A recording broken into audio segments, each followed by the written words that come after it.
Say hello to a natural-born killer. Soviet Union.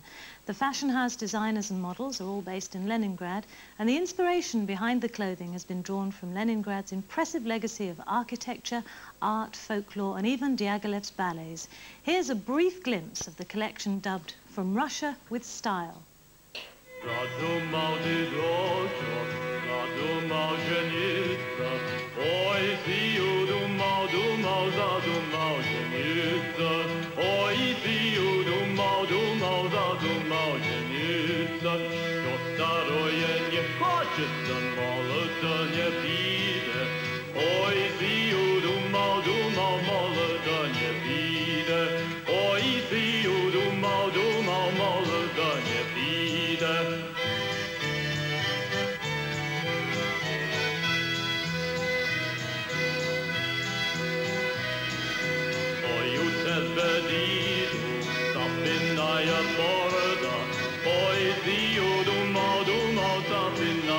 Well, joining us now is Michael Cook, who's responsible for bringing the fashions over here, and model Alexei Svechnikov. Did I say it right there, Alexei?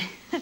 Michael, how did a Birmingham businessman become involved in the world of high fashion, Russian fashion? Well, we have several businesses in the Soviet Union, and late November, a very cold, wet Leningrad day, I was encouraged by our office over there to visit a fashion house.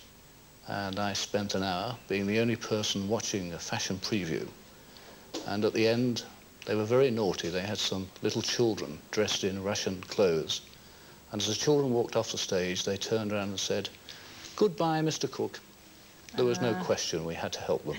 Had to get through to you through the children there. So you had no interest in fashion at all before? None at all until November last year. I must admit that seeing those pictures there and seeing a video that I've also seen, to be honest, they're much more sophisticated than I imagined.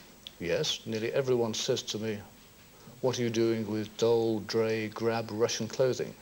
And then they look at what you have seen and cannot believe what they have witnessed. Is that what the reception has been when you did the fashion show? Yes, all over the country. In fact, we've been asked already to sell some of the clothes to a lady who normally shops at Emmanuel. Oh, marvellous. Well, let's have a look at some of the outfits. Let's have a look at Tatiana. This is absolutely beautiful. Perhaps you could sort of describe it for me. Well, this is by Larisa Tereshchenko and her husband Paul. Paul does all the jewellery. And this has just won an award in the Soviet Union for the best design for last year. And I know that this lady is being courted by someone called Christian Dior to see if she'll go and work there. Marvellous. But just at the moment, she's under contract to someone else. That's quite a symbolic outfit, though, isn't it? Yes, it's a theme about perestroika, starting in 1961, Khrushchev's era, and ending in 1981. And the red means blood, the black means violence, and the white means communism. And if she turns round, the white has never been achieved yet. You'll notice that it's still grey. Lovely. Alexei, are you very, very keen on fashion in the Soviet Union? Yes, I think so. What do you think of the fashions that you've seen over here? I think it's fantastic for us. Yeah? It's very unusual. Because all we hear is that when people go to the Soviet Union, you want to buy our jeans. It's not for everybody. No. You know, not everybody interested of only clothes or something else. I don't need more than I need, you know. But this outfit, in fact, that you're wearing is very unusual, isn't it? Would that be considered unusual in the Soviet Union as well? Yes, the people in the Soviet Union can think that I'm crazy, I'm wearing the thing like this. But it's not for every day. No. Yes, not for every day. It's only a dream of our designers. It's not for wearing every day. They look very, very expensive outfits to me, Michael. I mean, are you talking about providing sort of one-off boutiques? Oh, yes. I mean, these are one-off items. Each one is a designer's dream. And what we have done is help the designer fulfill that dream. And you're looking at prices, even to us, of £300 to £1,000. But each one is individual, it's itself, and won't be repeated.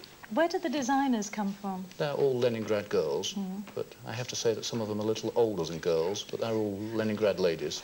Is it easier to be a fashion designer now with glasnost and perestroika? Oh, the changes of the last 5 years.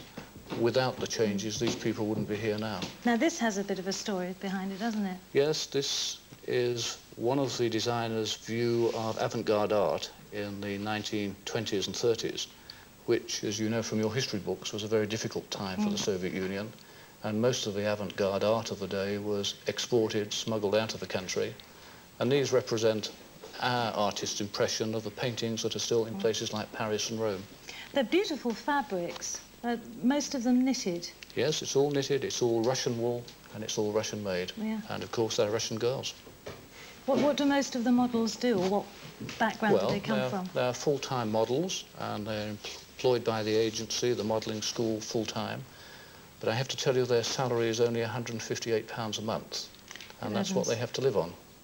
And our top models can earn that sort of in minutes. Please don't tell them that, they're under contract to me. Now this one is absolutely spectacular. Yes, this is one of the ones that a lot of ladies have already said to me, please can we buy it? But I think perhaps the ladies ought to remember that my young lady is very tall, very slim, and has legs that go on forever. Yes.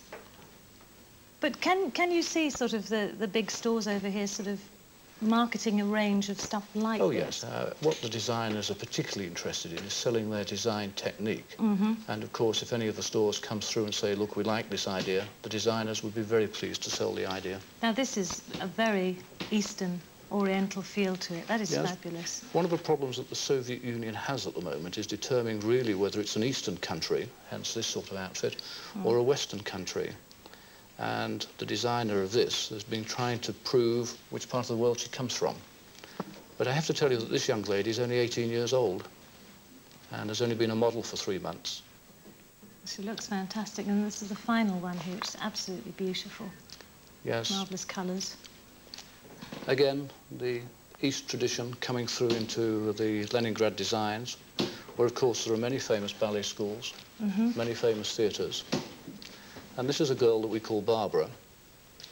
Now, when we were filming at the Soviet embassy, the Russian embassy on Tuesday, we were in front of both an American camera crew and Russian camera crew.